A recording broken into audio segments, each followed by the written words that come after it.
লাল টুকটুকে দেখলেই তো খাইতে ইচ্ছে করে।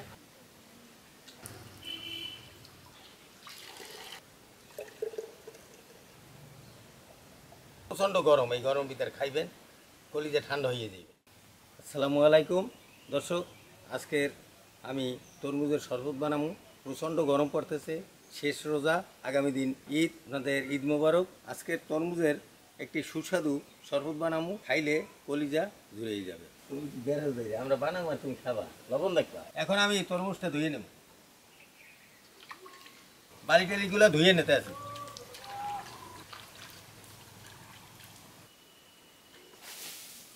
তরমুজটা ধোয়া হয়েছে, এখন আমি জুস বানানোর জন্য তরমুজটা কাইটে নেব।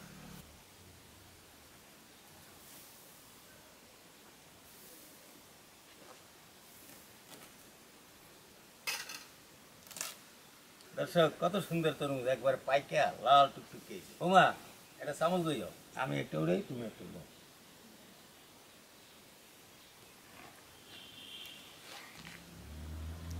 দর্শক দেখেন কি সুন্দর, দেখলেই তো খাইতে ইচ্ছে করে।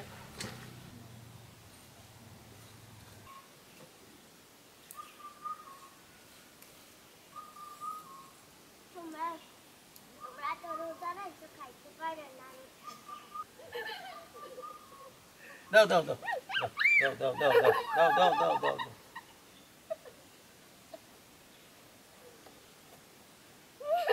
দর্শক, তরমুজ সব উঠানো হয়েছে, এখন আমি এই মালটারা খাইতে নেব।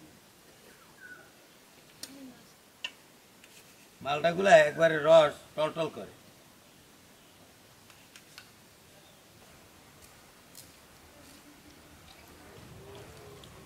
গাছ পাকা তরমুজ দিয়ে আজকে জুস বানাইতেছি।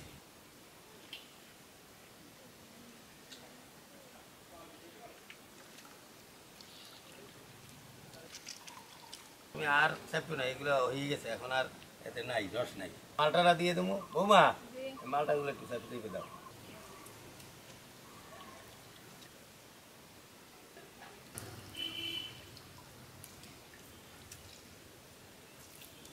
বিট লবণ,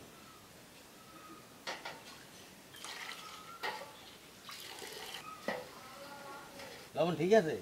হ্যাঁ ঠিক আছে। এখন আমি এটা একটু সেঁকে নেব।